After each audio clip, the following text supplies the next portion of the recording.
Oh. Ayan, initial. Open, middle, utility, setter, service. Ayan, nakabantay sa harap ng net.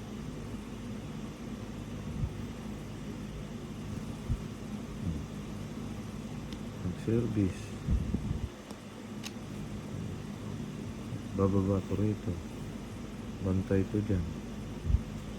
Kapag binigay dito yung set, bantay na ito. Drop ball ito. Bantay to dyan.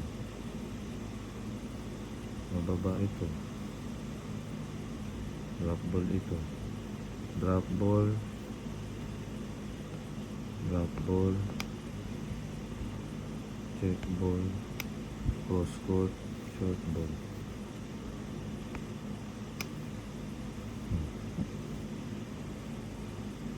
Ganyan.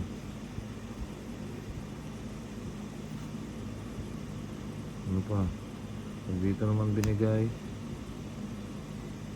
dito binigay, bababa ito doon, ito, tapos ito sa drop ball. Drop ball. Drop ball. Short ball. Cross court. Check ball. Zone 1 bantayan. Pwede umatras. Pag dinrop ball, pwede umabante. Linaw. Next. Doctor O. Yan. Position. Service ng kalaban. Resto. Ito re-receive. Atras. Puso konti. Itong middle magtago sa check up. Ayan. Ito hindi re-receive. 4 lang. Atras na konti. Ayan. Ito hindi pwedeng magpantay.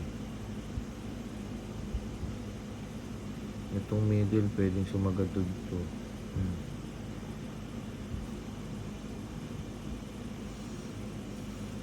Yan. Posisyon sa receive.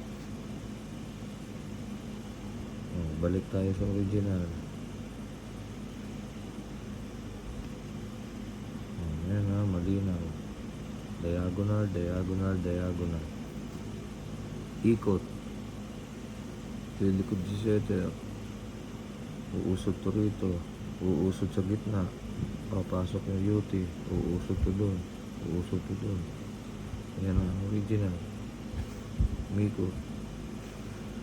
Service kayo. Service ang setter.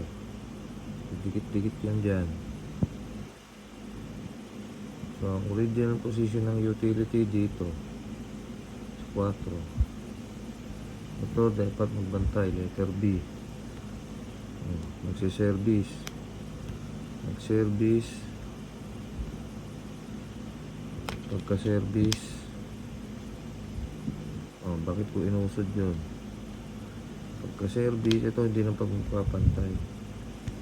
Pagka-service, nandiyan yan. Pupunta lang siya doon. Napunta na agad to sa middle, napunta na agad to sa open. Tapos pagka-service nito, bababa to rito. Letter B. Pag binigay yung set sa gitna, kasi nag-service kayo, magse-set dito. Pag sinet sa gitna, pwede ito doon kumuha, pwede ito doon kumuha. Atras lang ng konti yung dalawa sa drop ball. Drop ball, drop ball. Pag hinulog sa gitna, kuha nito or nito. Ito, iwan sa likod ng long ball. Pag napunta doon, takbo doon. Pag napunta rito, takbo dito. Kaya yung letter B. Kunwari dito naman isinet. Ayun yung bantay, si open. Bababa lang ito ng konti para sa drop ball. Atras tong setter. Atras ito. Diyan lang yan. Atras ng konti ito. Pag dinrop ball dito, kuha. Pag dinrapol dito, sugod. Pagka na-check o long ball, may tao dito. Pag nag-cross court yung palo, may tao dito. Pag nakuha ni setter yung palo, ito si UT, kaya siya UT, siya kukuha ng second ball, isiset niya rito sa dalawa. Pag sinet, siyempre aatras para ready sa palo.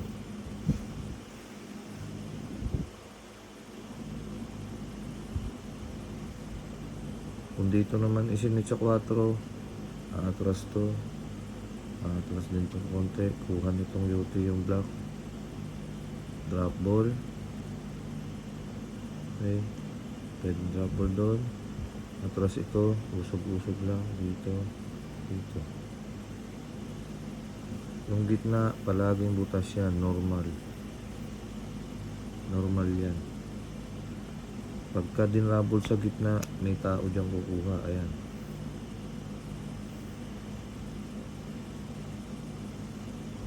Pagka naman pinilit dito, ayan.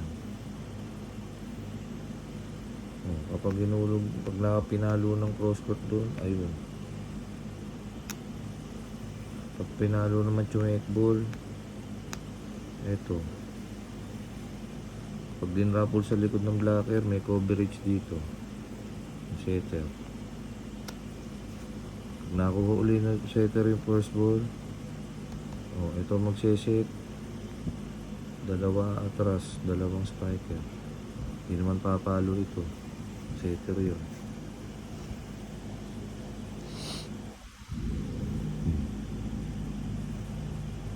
Ngayon,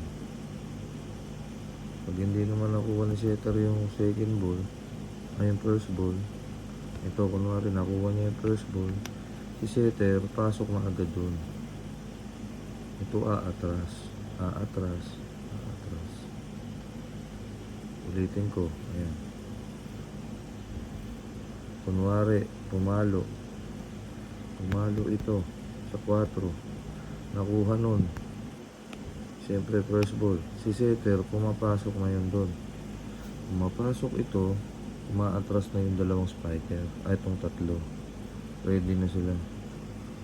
Bahala na setter kung doon ibato, dito o dito.